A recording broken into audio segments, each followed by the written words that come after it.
Tātad man ir tas gods. I have the honor to moderate the first plenary session. We have honorable guests, the experts of this field. The first speaker will be Jan Jarab. He represents Office of the United Nations High Commissioner for Human Rights in Europe. And he worked in the office of Commissioner Spiegel at the time when they were working on the institutionalization and develop guidelines that we are trying to implement now. Please, the floor is yours.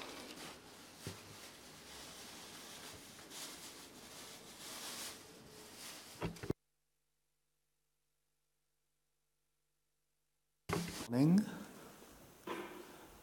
Ladies and gentlemen, it is a great pleasure and a great honor to be here with you today, and I would like to thank the Latvian presidency for inviting me, and above all for choosing this issue as a theme of this presidency event. And I hope that following presidencies will continue in its footsteps. I would also like to appreciate the fact that Latvia has embarked on reform in its own domestic services. I want to start by saying that we at the UN Human Rights Office are very committed to this issue, and we very strongly support the European Union and member states' efforts in reforming services for children and for persons with disabilities. We've been supporting this since the establishment of our regional office for Europe in 2009, and we are part of the European Expert Group on transition from institutional to community-based care. And we are enthusiasts. I didn't have my earphones on when being introduced, so I didn't quite understand everything, but I heard the word enthusiast, and I can assure you that we are enthusiasts of this process. Now, why are we enthusiasts of this process? Because also we realize that we as the human rights community have been slow in the past. We have been slow to recognize that also rights of persons with disabilities, rights of children who are in institutions, that they should be part of our focus.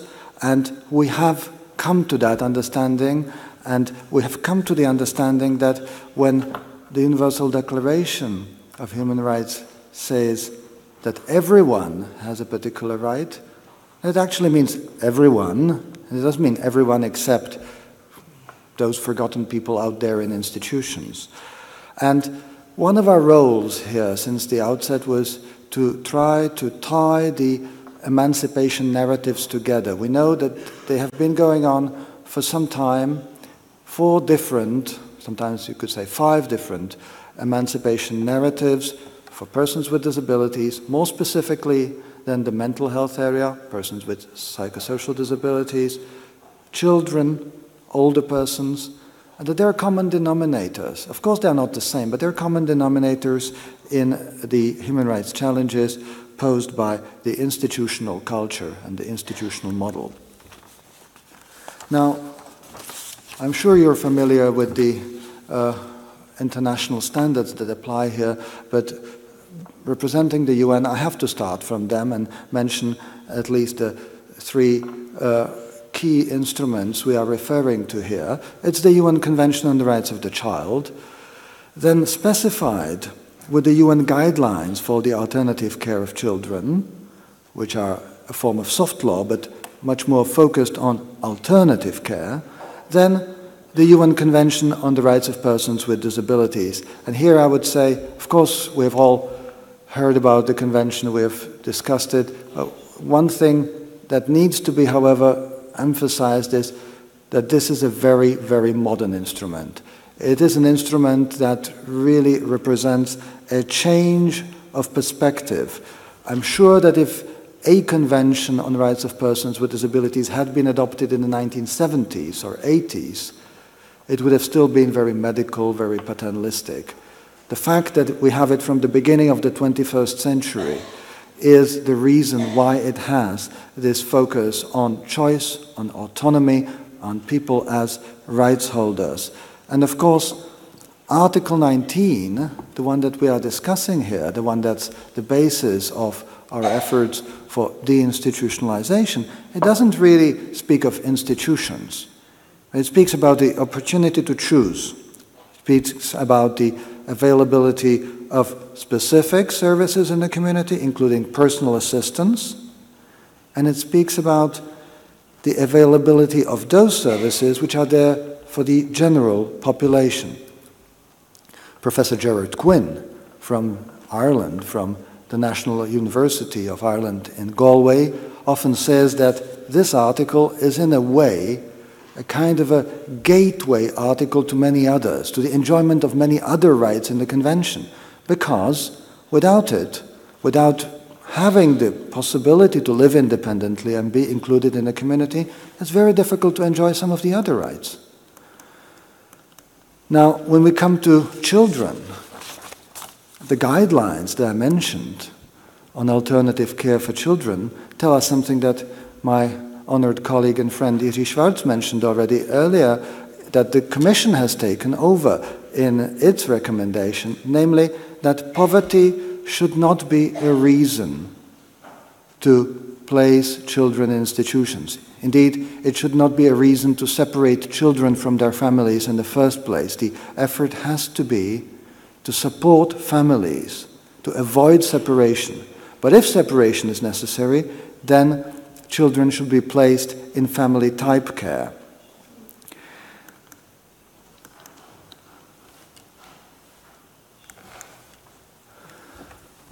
When we start from the institutional model, we should be fair to it. The institutional model didn't come across because people wished something bad to happen. It came across as an expression of, it came into existence as an expression of a early modern view, paradigm of progress, which was based on something that is progressive, even today, that is the recognition that everybody has needs, but these were defined more as material needs. The recognition of responsibility of public authorities to do something about it, to avoid that people are destitute in the streets. It was very much based on the belief that science and modern organizations can solve problems by putting them in boxes and removing those boxes out of the mainstream of society and dealing with them separately. It was only gradually that it was recognized that it is actually an inherent human rights challenge, that there are risks involved in institutional care, that people will not be able to, for instance, enjoy their legal capacity, that they will have lack of autonomy, that their personal will and preferences will not be taken into account, that their right to family life won't be enjoyed, and that children will not have their best interests respected. And that there is a risk of abuse. Of course, there are also risks of abuse in community care and in families, but there are specific risks for abuse in institutional care, which are somehow linked to the very character of institutional care, to the broader cultural patterns in a given society, to paternalism, but also to rigid institutional culture, often to a lack of control mechanisms. It's been often observed that there is less control in care institutions than in prisons. Isolation from outside world, very often they are in remote location, and we see that lots of the risks are associated with staff shortages, lack of appropriate qualification of staff, and with the whole culture of just warehousing people. There are individual risks as well, but we should be careful not to ascribe all of the problems just to flaws of individuals, because many of them are indeed systemic. So we're basically trying to move from objective needs to subjective rights, from paternalistic to interactive ethics, and beyond material conditions also to non-material aspects such as autonomy and choice. We are trying to move away from a classical modernist paradigm without losing the positive sides of that classical modernist paradigm. So let's reiterate, states shouldn't just thrust the responsibility back on families. They have to continue providing for needs, including material needs, but from the perspective of rights of individuals as right holders. Yes, they should maintain their responsibilities of public authorities, but at the same time empower service users themselves, their families and communities, and work closely with civil society. And while science is important, it can never be the only thing. It has to be subordinated to humanistic principles. We have opportunities. We have the European Structural Investment Funds, as was detailed in the previous presentation. We have the commitment and support of the European Commission, and I'm very thankful to Jyri Schwarz and other colleagues from the Commission who have shown that support consistently over years. And it is also very promising that there are processes underway in EU member states which provide an opportunity for shared learning, both of what went well and in some cases of what went less well. Obviously, the CRPD, which has been ratified by all but 3 of the member states and by the EU itself, provides also an impetus for synergies and harmonized implementation. What are the risks? A first type of risk is that a lot will be invested in alternatives that are somewhat better than the existing ones, but not sufficiently different. And that often happens when there is a very strong, entrenched lobby of very conservative directors of institutions and other service providers who are intent on spending a lot on just making the institutions a little bit better, or building new ones which will be somewhat smaller, or which will look like being in the community but still being very clustered and still maintaining an institutional mode of thinking. And though this can represent a certain degree of improvement, research shows that the improvement is rather small and the investment rather high. And then it becomes difficult to reform such a semi-reform structure again.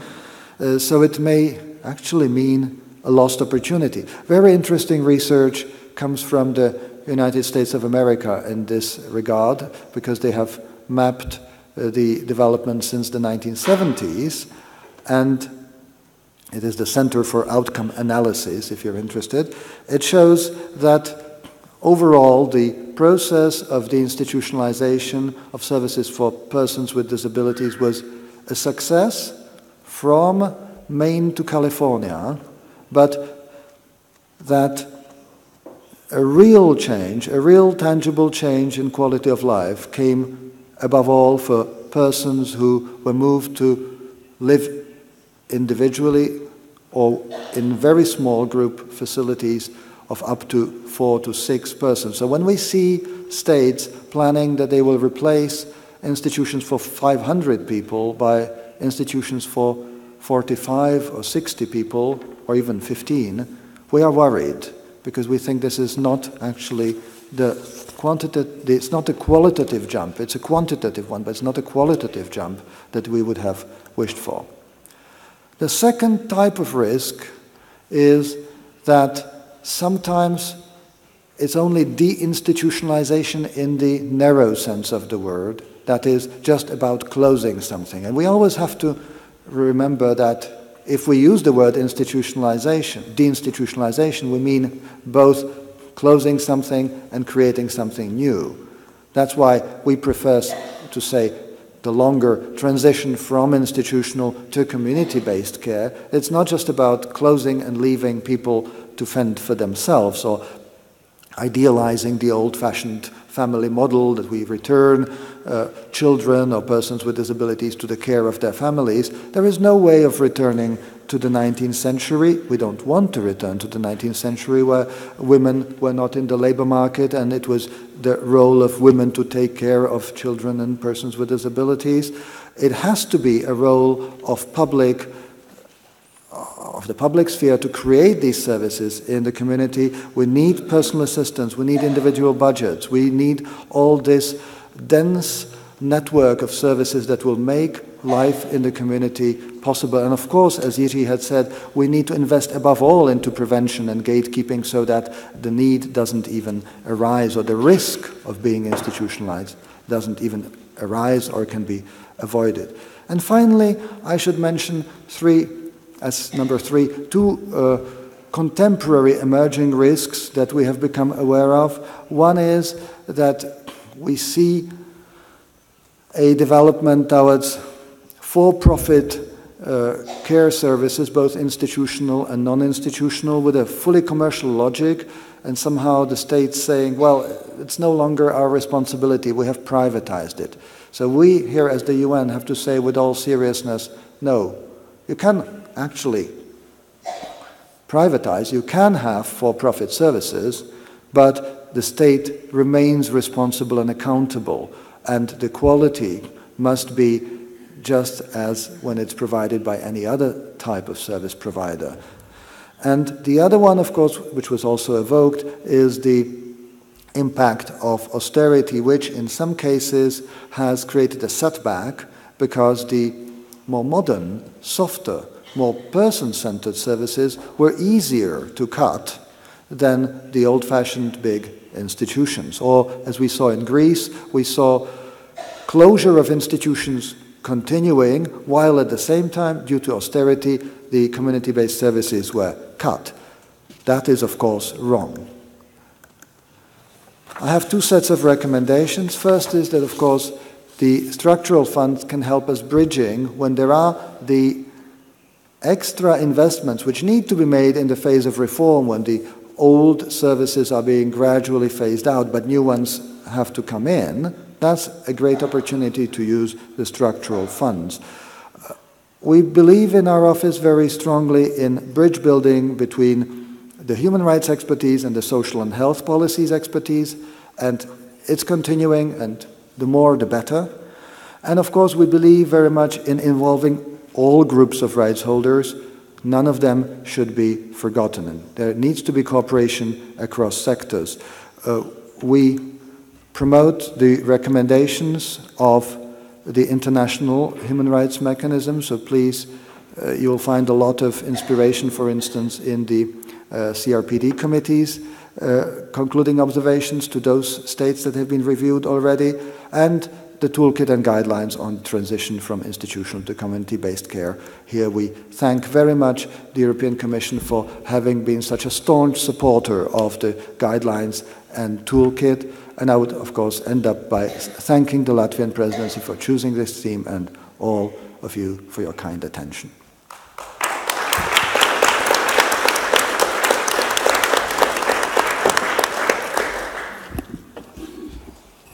Liels paldies Jerāba kungam, un es domāju, ka tieši Thank you very much, Mr. Jarab. I believe that your presentation will be a very good foundation to refer to. Very often we are short of argumentation, and here all the arguments were given, and we heard all of them, and we shall be able to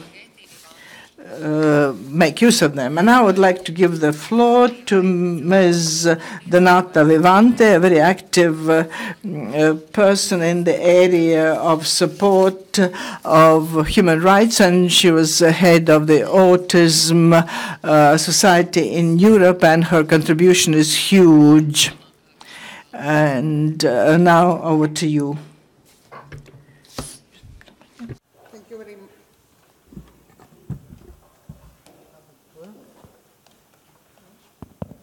Yes, it should. Thank you very much for inviting me in representing the European Disability Forum, which is an umbrella organization putting together the national councils from the EU countries and behind the EU, and the most important European networks on specific disabilities. So representing in this way the disability community of Europe, that means 80 million people with disabilities. I am very grateful to the Latvian presidency for its commitment in the field of disabilities and for raising this issue of institutionalization and de-institutionalization, which is a real challenge today. And I would like to introduce you the perspective of the European Disability Forum on this issue. First of all, what we are speaking about, we have 1 million human beings with disabilities, children and adults, that live in large-scale institutions or in the backrooms of their family homes. This happens where the institutionalization, as it has been told, is intended as putting persons out of services. This, of course, is not the case. This is not the process of the institutionalization, because persons are in this kind of facilities cut off from their communities and assisted according to a charity protection and medical models that are not compliant with the UN Convention, often against their will or against the will of their families, stripped of their dignity, freedom, and human rights without knowing why and how long. So they are really condemned to prison without having any responsibility and without real alternatives and hope for change. So we wonder, how can we tolerate this situation and how these persons could develop their human potential. As I told, when we speak about residential care facilities, we are not referring only to large-scale structures, but also we are referring to the person, mainly to the person, not to the structure. So these are any place where persons are compelled to live together and do not have control over their lives and over the decision concerning their lives, and where the requirements of the organization of the structure take precedence over residents' individual needs. Generally, more a person needs support, more our society asks to this person to adapt to confectioned facilities that are not really tailored on their needs.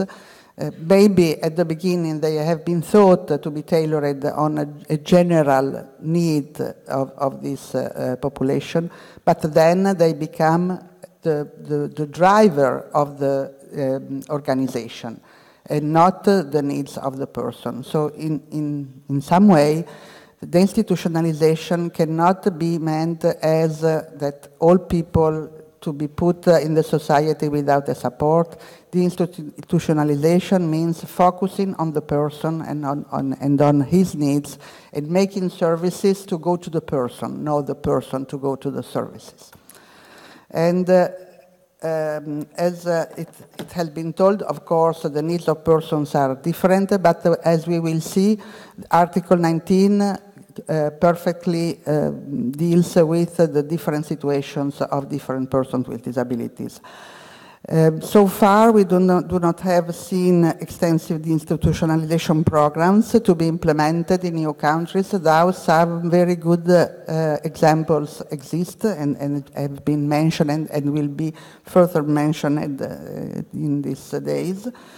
And it has just been mentioned the effects of the economic crisis and indiscriminate cuts to social funds in the EU countries that are not only delaying the deinstitutionalization programs, but also triggering a trend towards the re-institutionalization in some countries. And this is also the consequence of a prejudice, I think, because there are no demonstration that institutional care is less expensive than community-based care, mainly in the long term, if we consider that an institutionalized person will not develop his or her potential and will remain more and more dependent during his or her life. So it will cost even more, even if we should never evaluate the institutionalization process as in terms of costs, but in terms of rights of the person, according to the Article 19 of the UNCRPD. It is why the Article 19 of CRPD is at the center of the goals of the disability movement, and we should not forget that it is strictly linked with other articles of the UN Convention and to the exercise of other fundamental rights, such as liberty, freedom from constriction, and degrading treatment. So deinstitutionalization is not only a question of compliance with Article 19, but of a compliance of a range of articles of the UN Convention.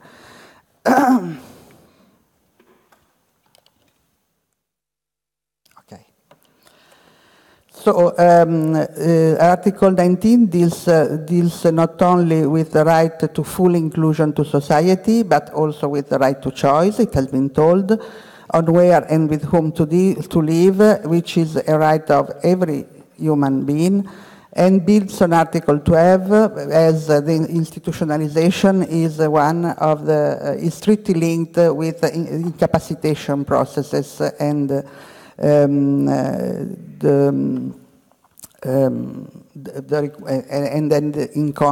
is in contrast with the requirement of Article 12 that wishes and preference are predominant in decisions affecting the lives of persons with disabilities.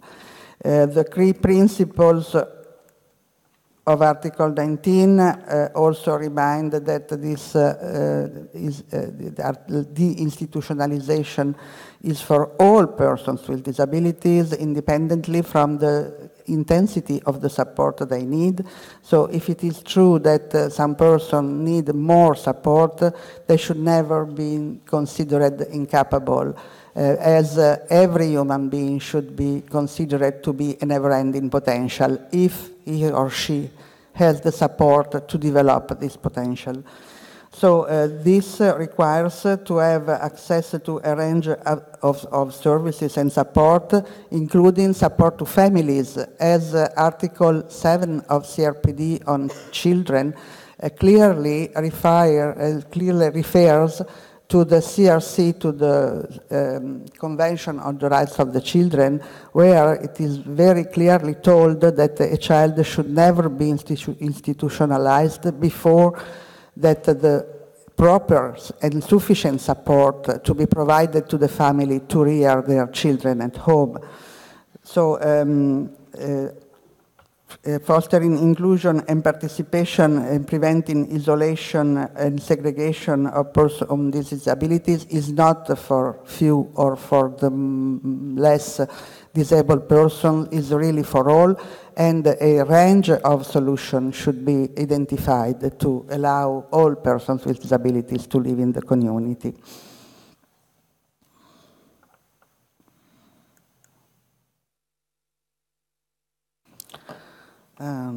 The Article 19, as I told, is perfectly fit.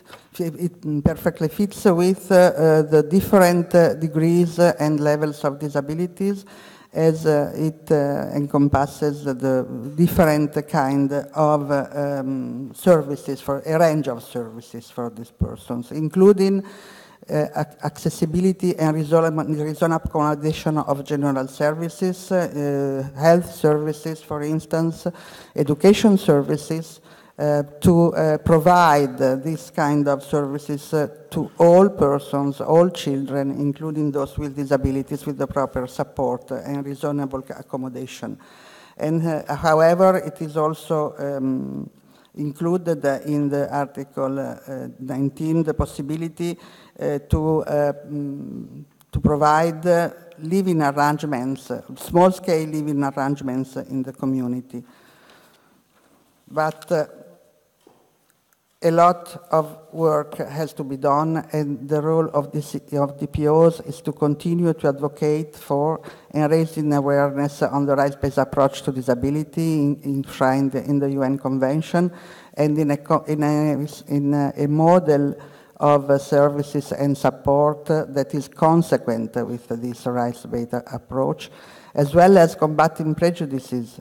For instance, on intellectual and psychosocial disabilities, as these persons are the most affected by institutionalization, and on the presumed higher cost of community living. There was some years ago a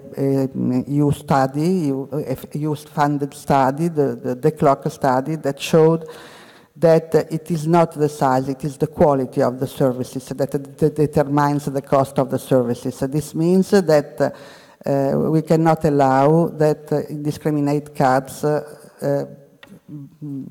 go because of the indiscriminate cuts to services.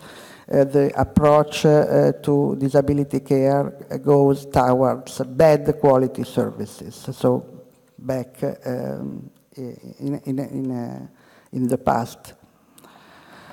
So representative DPOs and users must be involved according to the participatory model of the UNCRPD in the design, implementation, and evaluation of accessibility requirements and reasonable accommodation of general services, so that the persons with disabilities, all persons with disabilities, can have access to them, to develop, adopt, and apply quality standards for services, basic quality standards of services, as for instance, habilitation services fall under the competences of the EU, or the shared competence of the EU on services of general interest. So a greater efforts should be made to recommend minimum standards for services that comply with Article 19, and as well as assessment of quality services according to a person-centered approach and not a structure-oriented approach that is now currently the most used quality assessment system.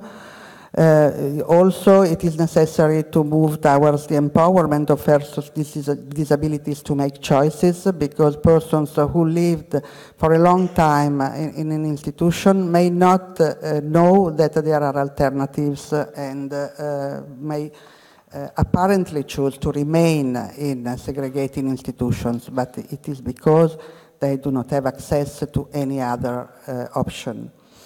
Again, the role of DPOs is monitoring the use of structural funds. They have been mentioned, and I have to tell that the partnership agreements in new countries not always reflect the regulation, the terms of the regulation of the EU funds, mainly, for instance, of the common provision or regulation. They are not reflected in the partnership agreements, and sometimes even the country recommendations are translated in a bad way, so that they take the opposite meaning that what it is written by the Commission. I verified that in my language. The recommendations, the country recommendations were translated and mainly in the chapter of the institutionalization with an opposite meaning. The role of DPOs is also to check the operational programs. because very often the operational programs do not comply, once again, with the EU regulations. They do not take in account the ex-ante conditionalities, and very seldom they really involve, as requested, the representative DPOs in the designing, implementation, and monitoring of the use of the funds. So more efforts are requested to the disability community to follow up at the national level all this the use of structural funds, and more efforts to coordinate more and more in a strong unitary movement. So that, according to UN Convention, no decision is taken on persons with disabilities and on their lives without persons with disabilities. Thank you very much.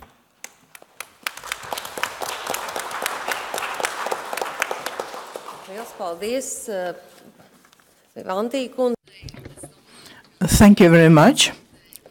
And now we see what we need to pay attention when we evaluate progress. It is now from NGOs. It is my pleasure to give the floor to Ms. Gunta Anča. In Latvia, we all know her. She's an active fighter for the rights of disabled persons. In case since Latvia became an EU member state, Gunta has been a member of the EEASC. As now, we shall give the floor to Ms. Anča to give her opinion. Good afternoon, and thank you for this opportunity to address you. Thank you to the presidency, but I would like to say thank you to the Minister of Welfare that this theme has been chosen, and also thank you that there was a request for an opinion on deinstitutionalization to the EEASC. Why is it important? It is important because we see the European context. Many presenters look at this issue from different angles. But what does it look like when we take a view of the EU? And that we can get from the following documents, although they don't seem to be very practical, but it gives you an understanding where we are and where we are going. As Ms. Jaunzema mentioned already, a few words on this opinion. On the 25th of September last year, there was a request for this opinion. I would like to amplify that the work group that worked at this opinion included representatives from many countries: Poland, Germany, Spain, Romania, Bulgaria, Austria, Italy, Hungary, Czechia, and others. And on the 27th of March, this opinion was adopted. The 27th of May, sorry. I am not going to read it out to you. It is not necessary because each of you may turn to the homepage of EEASC and read it. This is not for us here to read it out, but I would like to tell you about some of the very basic things that are very important and that have been included in this opinion. Some of the basic principles that are based on the UN Convention, CRPD. First of all, it is respect. Respect for individual autonomy and independence.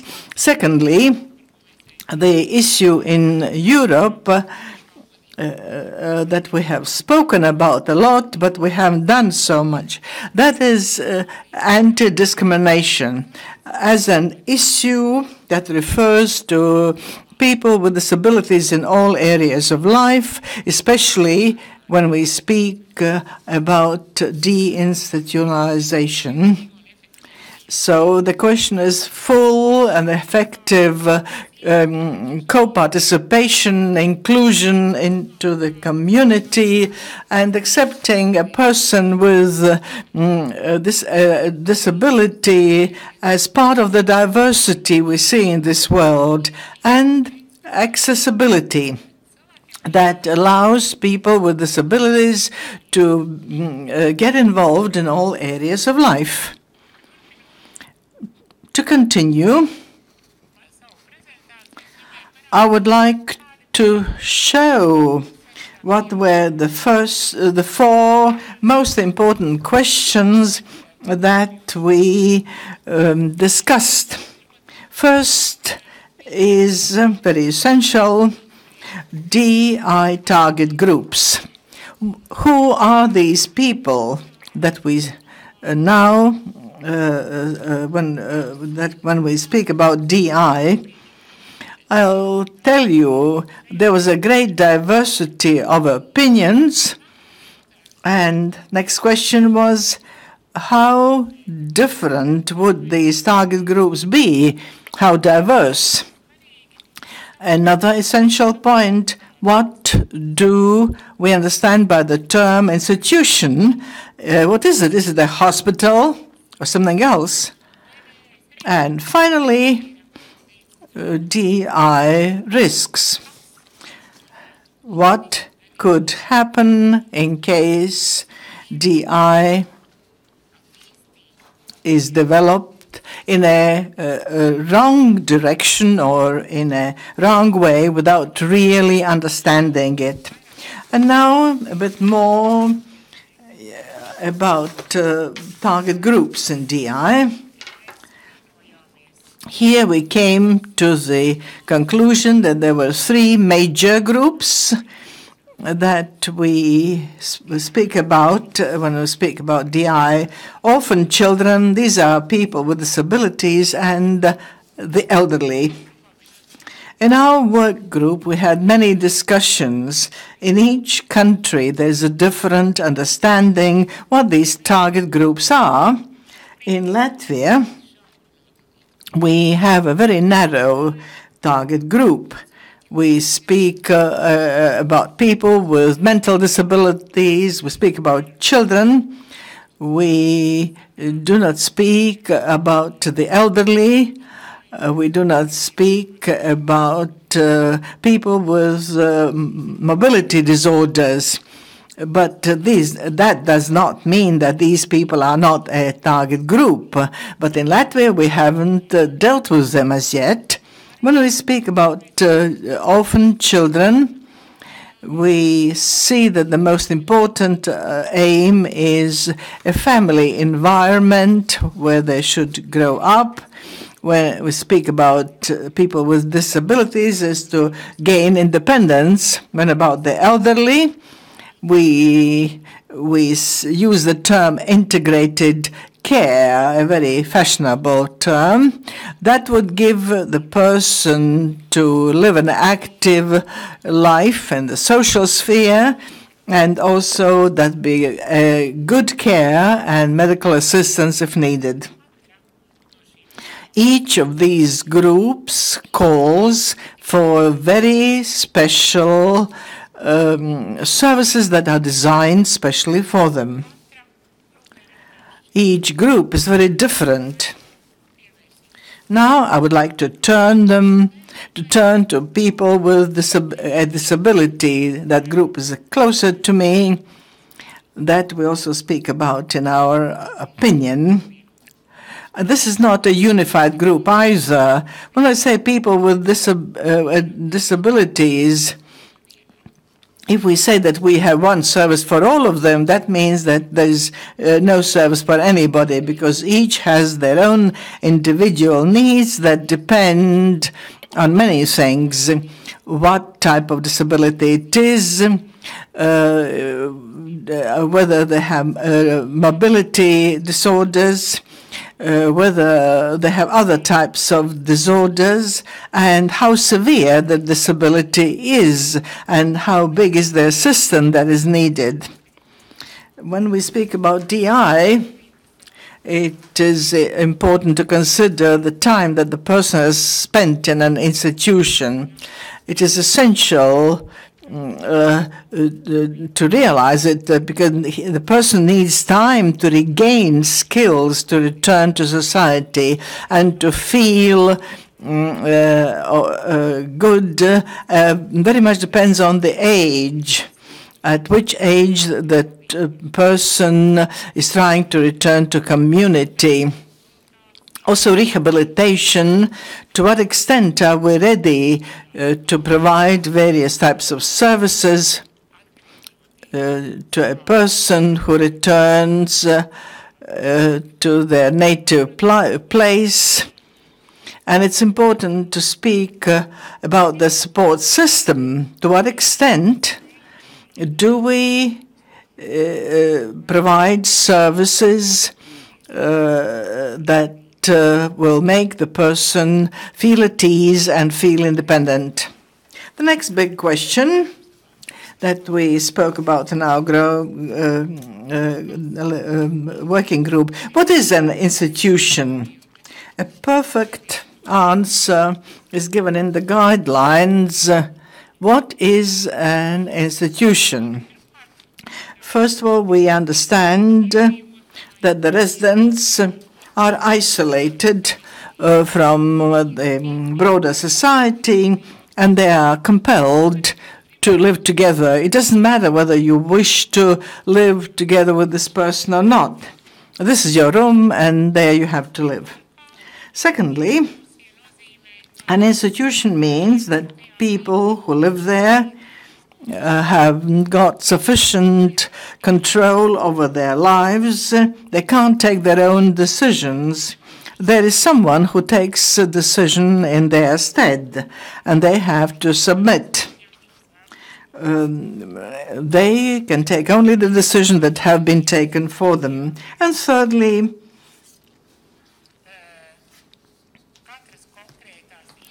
each institution has their own needs, and unfortunately these needs are much more essential than the needs of the individual. That means that the institution acts to thinking about their own institutional needs, not about the people who are residents there.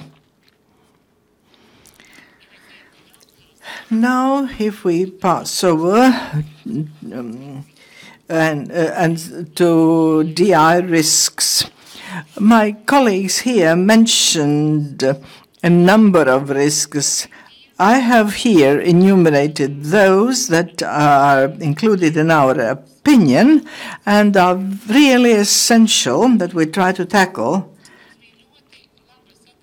We had good cooperation with the European Society for the Homeless. Why? Why is this society so very much interested in our opinion? Is there any connection? And then when we worked together with them, yes, we saw it exists. Many pieces of research in Europe shows that one of the risks of DI is homelessness. Because these people need a place to live in, a place where they are used to living. And now we place this person in another place without any support, and the shortage of a systematic approach means that this person cannot really start living there, and the person finds himself or herself in the street. The second risk is inactivity. That is also essential. If a person lives alone, and when the person returns to the community, there must be support that would establish their agenda and fill a day. When some small children say, when small children say, I have nothing to do today, we know that's all right because they'll grow up and learn how to fill their day. But these people have been in an institution, everything has been regulated, set times for meals and so on, and now they are out of the system and they feel helpless. And we need to think about ways how to return to life and shape their own day themselves. Next one is loneliness. That's very important when we turn to the definition of an institution. We see that people have got used to live together, whether I want it or not.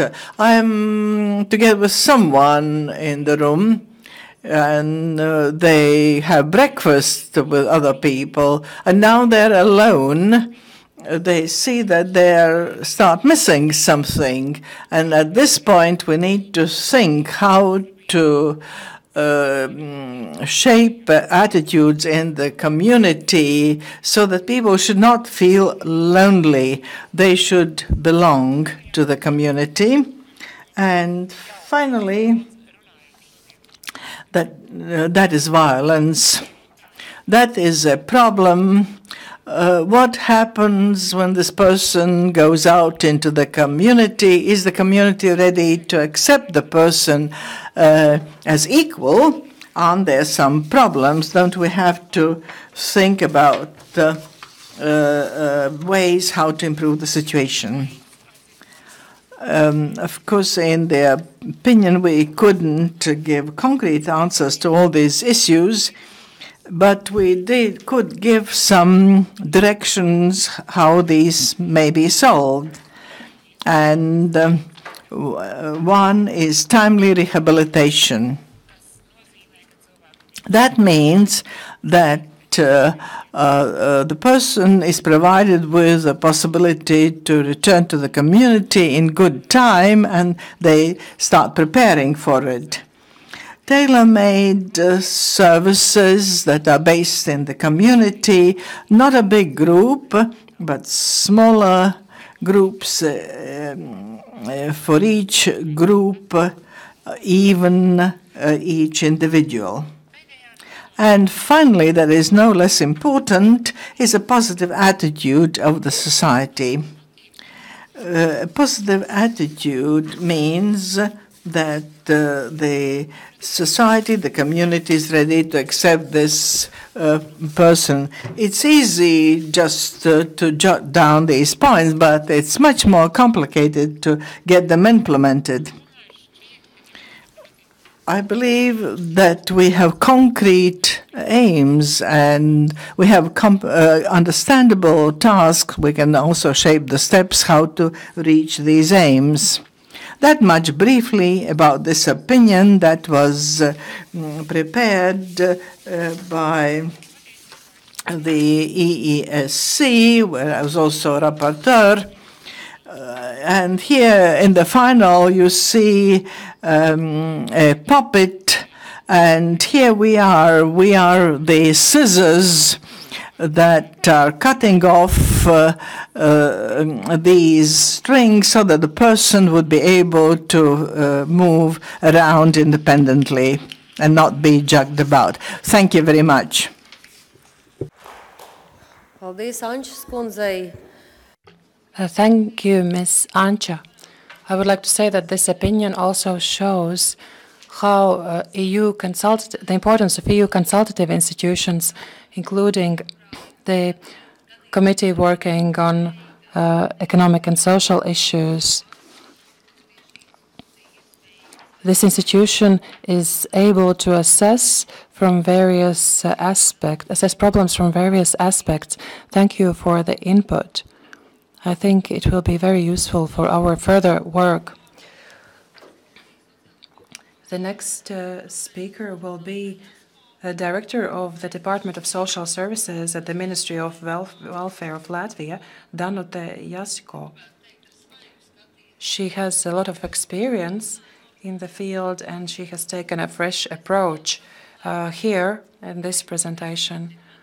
And as we see, we have been looking for solutions for quite some time, and while nobody has found the solution, she would like to talk about the vision of Latvia on possible solutions. Ladies and gentlemen, dear colleagues, I have a great honor to participate at this conference today, a conference that is represented by almost all European countries, and I would like to share the Latvian experience in the process of DI. I would like to touch upon the main issues concerning the DI process in Latvia, the main principles we are pursuing when implementing the DI mechanism, as well as the priorities set in the field, which are changing, the same as our life and our opinions. The DI process, in my opinion, started in 2013, at the end of the year, when the Cabinet of Ministers adopted the basic stance on the development of social services. The priorities has been marked on the screen. The priorities set in these guidelines. But basically, they are about, they concern the same idea. It's about society-based services. Thus far, we have been assessing the DI process not in a very careful manner, and there are concerns that we might have difficulties with the process implementation. The question is, what happens if these people leave these institutions on the same day? How are we going to solve this problem if it happens? But the DI process is not about closing the institutions, as mentioned by my colleague, and not even so much about providing the possibility to leave the institutions for their current residents. The DI process is actually about increasing the quality of the services and the quality of life, as well as the development of community-based services. And in the third place is the possibility for those people who live at these institutions to live independently. Speaking about the priorities, of course, the DI process marks new priorities for the whole Latvian social policy, also the policy concerning disability. The main point is that these services should be targeted, the attention should be paid to human rights and giving people the possibility to socialize instead of thinking about what kind of services they're going to receive. The next point, speaking about the services, then we have to speak about the whole spectrum of services. We need to start providing community-based services instead of institutionalized services. Speaking about people's disabilities, we need to understand that we have been paying too much attention to the issue of disability. We should step aside and look at people's functional abilities and at the ability to take care of themselves. The DI also means new priorities concerning people, a person-based approach, and here the needs of each individual are in the center. And speaking about the provision of community-based services in the future, we need to base them on individual needs of all people. And instead of creating some infrastructure and thinking later how it could be adopted, we should first think about the people, and the person-based approach is very important.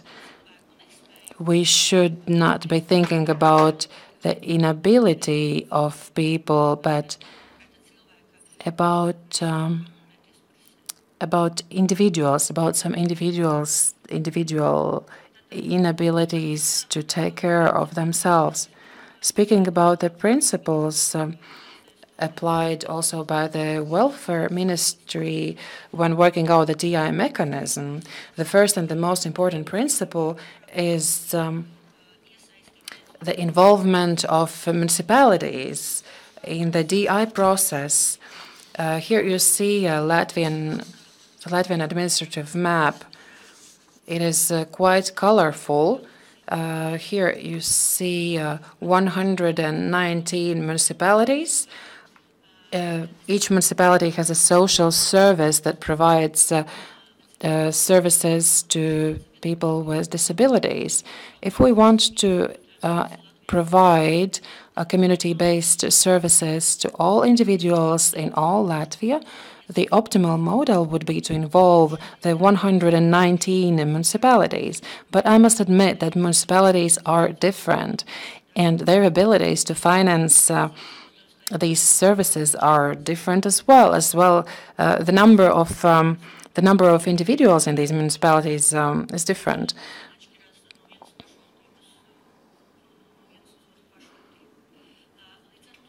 Thus, of course, municipalities have to cooperate among themselves. It is important to regionally coordinate their action in the DI process. And the next point to which we have come is the idea that the control could be done via planning regions. What are the DI target groups in the planning for which we would provide quality community-based services? It is important to focus on particular target groups, and for Latvia, this choice has been made. The first group is adults with mental disabilities who live both in institutions and among the society. It is also important to take care of children in out of familiar care. The sooner we provide the assistance, the possibility to live in a family environment for these children, the sooner and in a more successful way the child's development will start. The third group we're going to work with is children with disabilities. They live already among the community, but due to certain reasons, they are not receiving the services they need. Speaking about the results we would like to achieve in Latvia by the end of 2020, with the help of the structural funds, these objectives are also linked to the groups mentioned.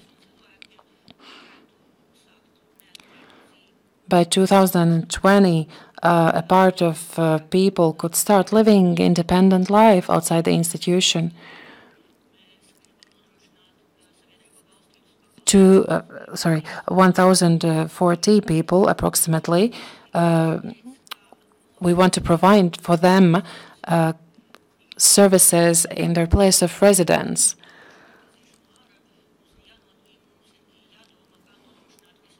We need to think about providing the whole spectrum of services, and it includes social services and general services as well.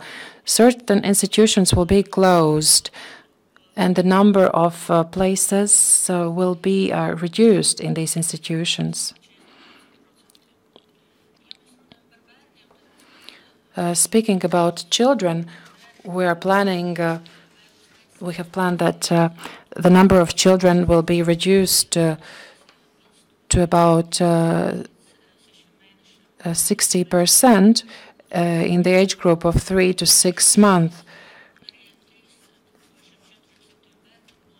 We are planning to provide to 3,000 children services at their place of residence. An important principle in the formation of the policy is the fact that we cannot only think about providing social services, because it is important to include the people in the community, and they need to provide such general services as education, employment, and housing, as well as healthcare and transport. Speaking about the current situation that we have now, Latvia has about 8,000 children with functional disabilities, and we're planning that in the result of the DI process, 3,400 children will be provided with various services. Speaking about the children that are living now in institutions, the institutions in Latvia are of various size. 12 of them are quite large, hosting more than 51 child. Looking at the services that are available to these children now, 5,000 children are staying with guardians.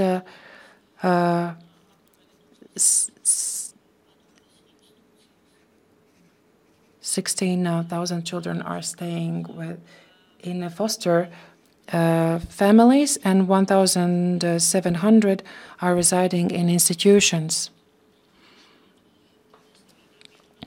The main principle for us would be to provide for these children family-based services. And you can see in the graph that according to the data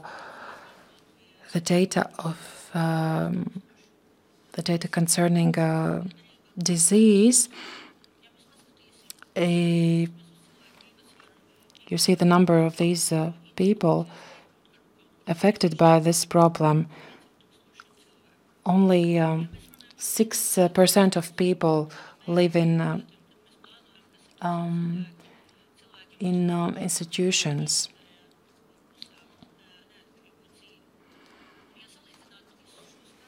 If we compare all these numbers, then it seems that we are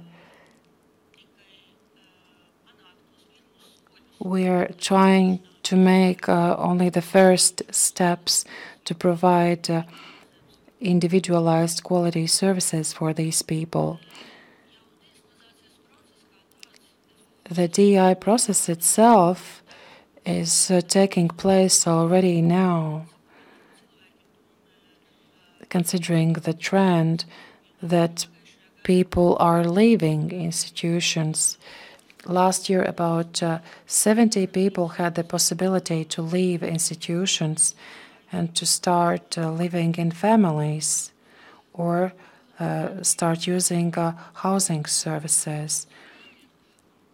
Regardless of whether we want it, the process has already started. Our main objective is to make this process civilized. If we take a look at the development of institutionalized services, we may see that the share of community-based services is not big. Therefore, it is important to use EU support to develop these services. The number of people in institutions is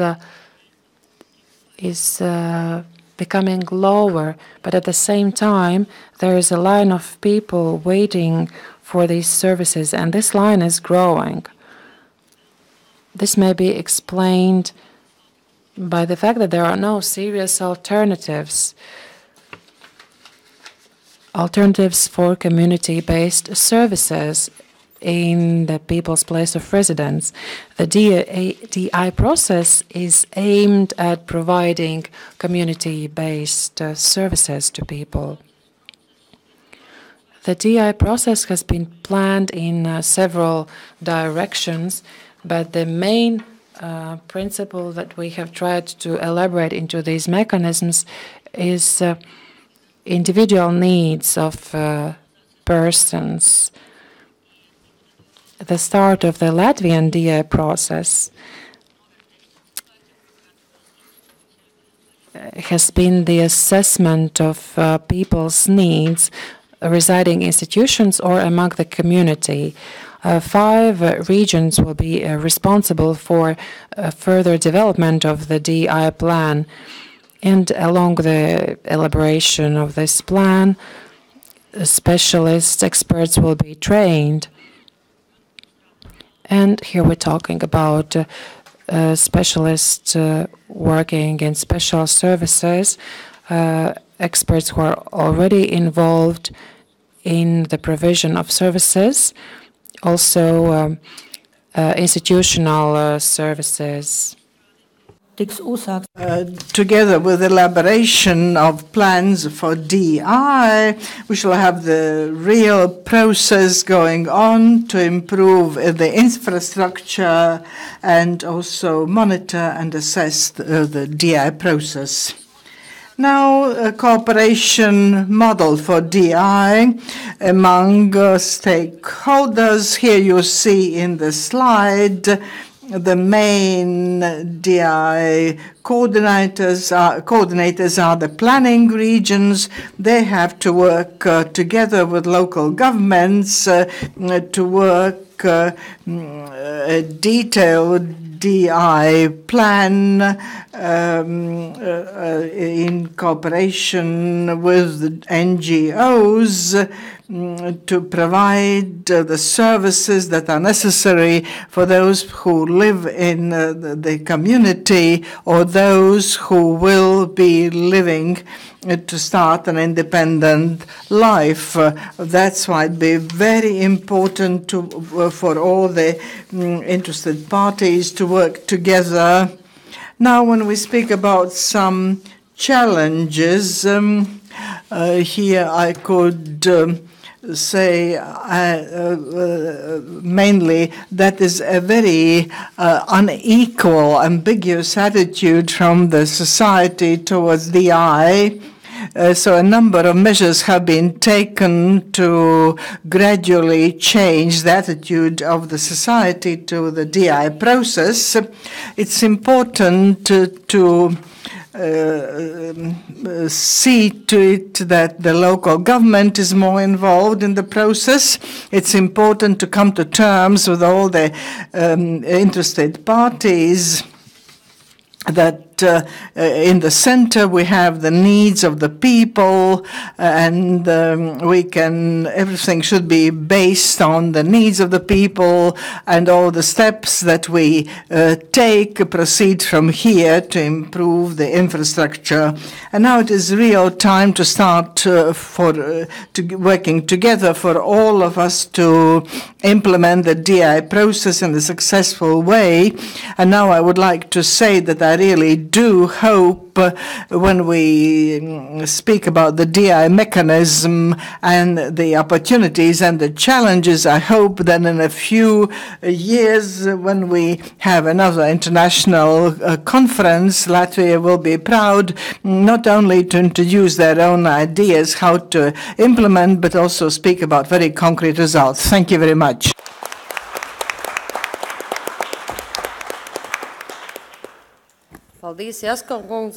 Thank you very much. We are lagging a little bit behind, but the subject matter is really interested, and I hope that we can sacrifice something from our coffee break to listen to Mr. Kirsten Sandberg, professor of Oslo University, who is representative of the Children's Rights Bureau of the UN.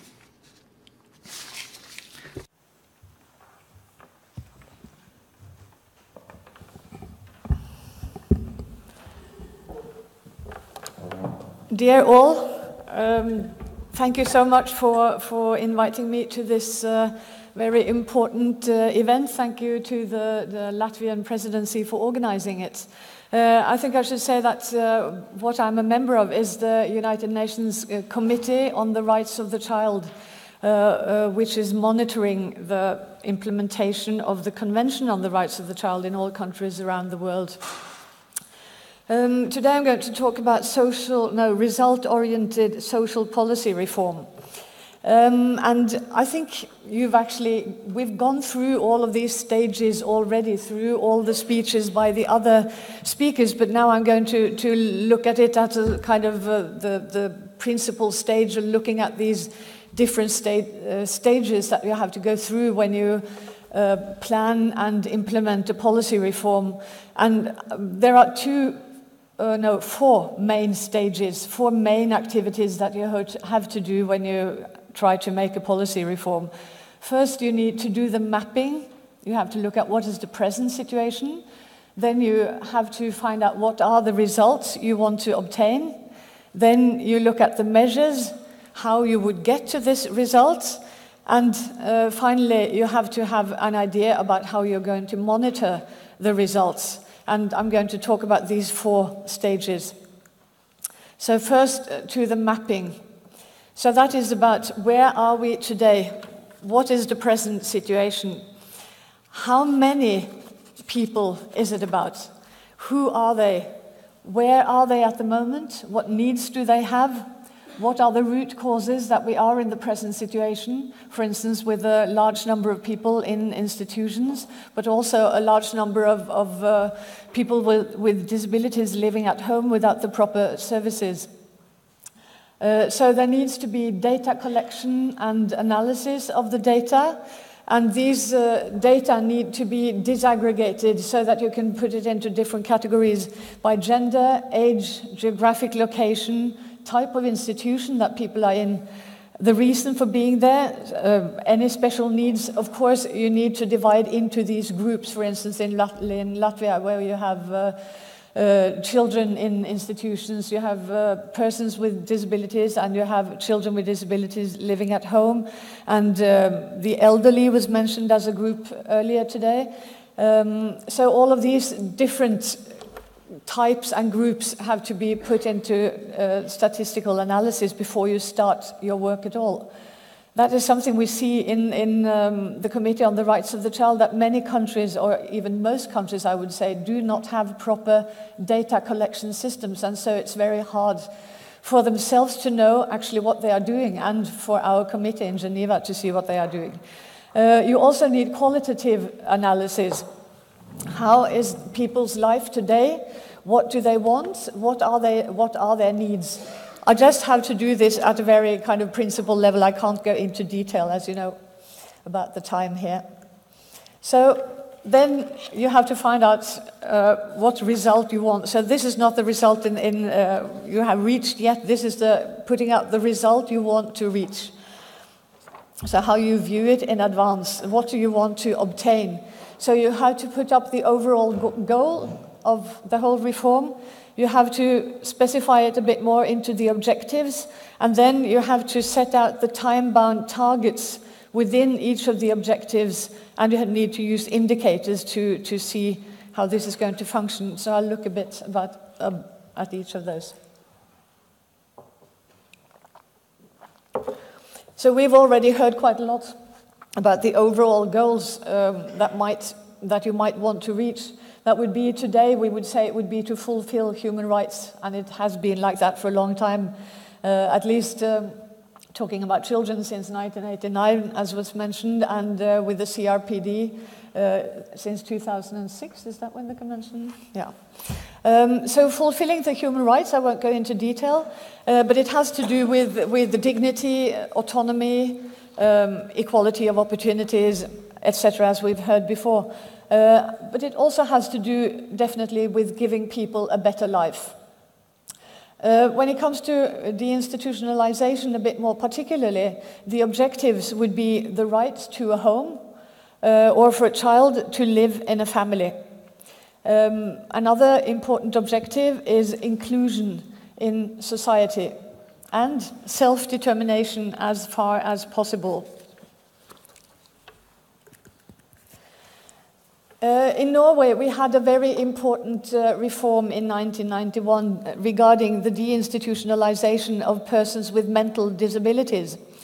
There were 5,300 people in institutions for persons with mental disabilities, and they were all to go out of the institutions, and there were also, I think, between 15,000 and 20,000 mentally disabled people living at home. Who were also part of the reform. So the objectives were to give people or let them have a home of their own, that they should participate in cultural and leisure time activities. They should have the same access to health services as they already had in institutions. And they should get what we called at that time normal living conditions. So at that time, 25 years ago, normalization was a goal of this reform. We wouldn't use that word anymore. We would use inclusion. We don't talk about things being normal or not normal in this respect. So there were more objectives of this reform as well, but I'm going to follow these 4 objectives. Today we would talk about, as I said, inclusion and also independent living for the bottom one. Then one needs to go a bit closer into what one wants to do, to set time-bound targets. You have to find out exactly what you want in each of these, under each of these objectives. And there is a necessity to use indicators, and we heard that there is work going on with the developing indicators, and that happens in a lot of areas within human rights, and they are very useful when it comes to finding out exactly what you have to do and how to measure it afterwards. So if you want to have people out of institutions, you have to look again at how many and when do you want to do it, and all the different things we've looked at before, the needs and so on. And of course, what do you put instead? You cannot just decide, as we've also heard, that you want to move people out of institutions. You need to move them somewhere, or they need to get a place to live instead of the institutions. So there must be good alternatives. For children, the alternative would be family-based care. For adults, it would be to have a home of one's own, or as a part of a bigger community home, a group home. Then there's the other side of this. One thing is to get people out of institutions. The other one is preventing the people who are not yet into institutions from getting into institutions. And that is the issue of, on one hand, prevention, all the things you need to do to prevent people to get into institutions. I'm going to look more at the measures afterwards. But also it's about gatekeeping, which I would call, as a lawyer, that would be more of the legal requirements for letting people into institutions, and they have to be strict so that they don't move into institutions, those who are not there already. And you have to look at, do you want to reduce the number all the way to 0, or do you want to reduce it by, for instance, 60%, as we heard during a specific period for children in institutions in Latvia? And when, by what time do you want to do this? I can see that many of these things have already been done in Latvia in the way you're planning your reform. Then what do you put instead? Then I'm talking about those who are not yet into institutions. So then for the child, the alternative would be mainly to stay where the child is if he or she lives with his or her family. Or to come back to the family if he or she doesn't live in an institution, but somewhere. And for an adult with disabilities, it might be that he or she stays at home at the moment, and that might be a good thing, that he stays at home wherever that might be. With the family might be okay, but it might also be an idea for the adult to move to a home of his or her own, to a group home, and for the child it might be family-based care, that the child actually moves out of the family but not into an institution. but if you need to move the child out of his or her family, but not into an institution, then you have to provide family-based care.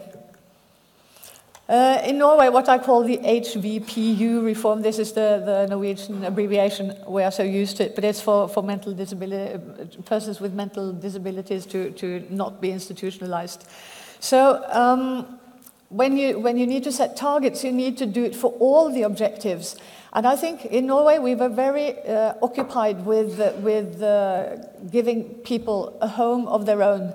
But it's not enough to put the targets under that objective. You also need to put targets more specifically for participation in leisure time activities and culture activities. And you have to have targets and indicators for giving people the same access to health services as before, and also for this normal living conditions, or the independent living, as we would say today. Then you need to do impact assessment, which has also been mentioned before. You need to assess the impact of the present situation if it continues as before. You need to assess the impact of the different alternative measures that you can use to reach the targets. And you have to assess the impact of what will be obtained and what are the costs of the different possible ways to get there. So then we'll look at the measures more closely. So I would divide them into individual measures and structural measures. The individual measures, that would be to decide to close the institutions within a certain time limit. Well, it sounds more like a structural measure, but it means, what I mean by putting it here is that all persons living in institutions would be offered, or have to, that depends on what you decide, to move out of the institutions within a certain time limit.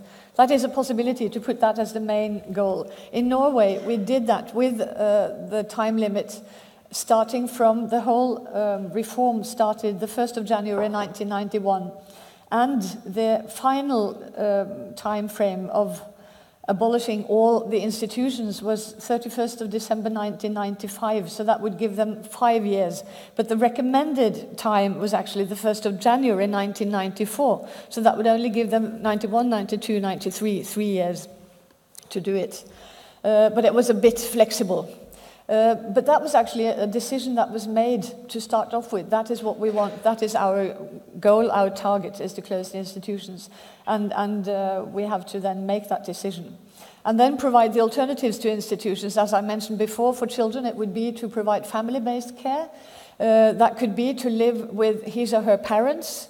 It could be kinship care. It could be to move into a foster family, into an SOS children's village, or other possibilities that are similar to living in a family, or could be called family-based. For adults, it would be to have a home of one's own, or a group home, as mentioned before.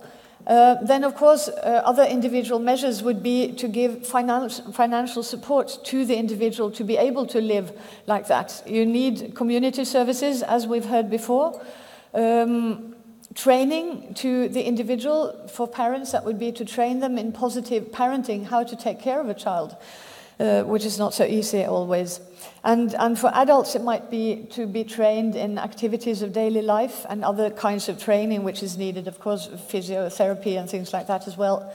Then measures have to be set also for the targets under other objectives, like I said, under participation in cultural activities, and also for the healthcare that should function then, because an important part of this reform in Norway, as in Latvia, is that you transfer the responsibility to the municipalities, because people have to move into a municipality that has quite a bit of self-autonomy, the municipalities, so they would have to cooperate strongly on all this.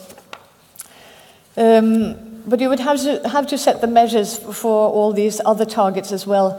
You need to provide social protection at a general level, and that is poverty alleviation. Poverty, as we always say in the Committee on the Rights of the Child, and we've already heard today, should never be a reason for putting a child into an institution.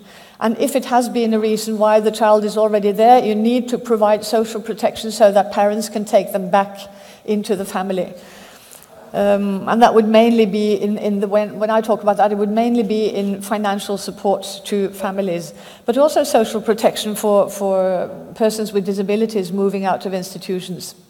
Mainstream services like education and health have to be made available and accessible to all who need them when they move out of institutions.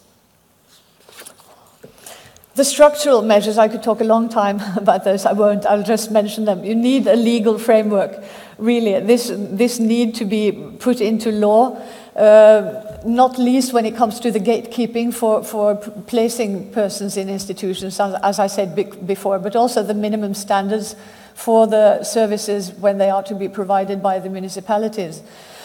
And also the procedural issues have to be regulated by law. We are here talking about policy reform. You need to make strategies. You need to make action plans where you put all the objectives, the targets, the indicators, and all the specific measures that you want to use. They would go into the action plans that were made in the municipalities in Norway. The responsibility needs to be clearly allocated, who is going to do what, and there needs to be coordination between all the different sectors. It has to be cross-sectorial. We know that it has to do with health, it has to do with social development, it has to do with children. All of these have to be coordinated across. And that is really what a lot of countries, or most states, I would say, have a problem with, this cross-coordination. But there's also the coordination between the national level and the regional and local levels, where you've also described what you do in Latvia. Yes, the county governor was sort of in between in Norway. We had 20 counties, we have 430 municipalities, and they had to be in on this, at least the municipalities where the persons with disabilities, mental disabilities, would move. You need allocation of resources, both at the national level and at the local level. You need to train social workers and other professionals at the local level. And there needs not least to be awareness raising of the population. We've heard that the NGOs do quite a lot of that, but it's also important that the state takes a responsibility for this, the attitudes that people have to persons with disabilities. And there needs to be some kind of complaints mechanism for the persons that move out of institutions and into the municipality if they don't get what they were supposed to get. Then the final stage, which is the monitoring. So then you look at what are the results that you have obtained. You need then to have a short-term assessment of indicators and targets according to the set time frame. The Norwegian municipalities had to report to the county governor every 3 months about what they had achieved. And there needs also to be a more long-term evaluation of the objectives or the results compared with the objectives. And, of course, then you need to adjust the measures if this doesn't happen as it was supposed to do. Then what happened in Norway, it was looked at 10 years after, in 2001, this HVPU reform for people with mental disabilities. To the first objective, that they should have a house or a home of their own.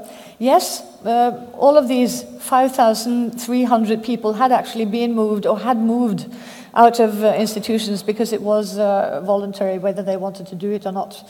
But they did get a lot of support to do it. So all of them had moved into the local communities, and they did have a home of their own, but there were some collective features to those homes. When it comes to culture and leisure activities, that was rather segregated. Norway had not managed to reach the objective of actually including people with mental disabilities in what all other people were doing in their leisure time. So maybe that had to do with the targets not being clear enough, the indicators not being there, maybe not enough measures had been put in place in order to reach this target. This was more up to maybe the private initiative, which might not have been such a good idea. Then when it came to access to healthcare, that had been somewhat reduced compared with what they got when they were in the institutions. That might also have to do with this not being set out so clearly as the main target, that was to close the institutions and have them move out. When it comes to having so-called normal living conditions or independent living in the way they wanted it, we had mixed answers. 56% said they had too much communal life because most of these homes were connected in some way, and they had meals together, they had a common living room with a TV and so on, and many of them said that they were together with people, they had to be together with people that they had not chosen. So this is for the goal of independency. But on the other hand, 44% were pleased. Family members were very negative to this reform in advance, but afterwards 73 of them were positive. So all in all, it seems to have been quite a successful reform, however, with some things that could have been improved. And it's also been looked at later stages, and it seems there is a tendency now that somebody mentioned here before that large institutions, they were not really large in Norway, but at least that they see now somewhat larger institutions again, or more institution-like ways of living. So this is something that has to be debated further in Norway. Thank you very much for your attention.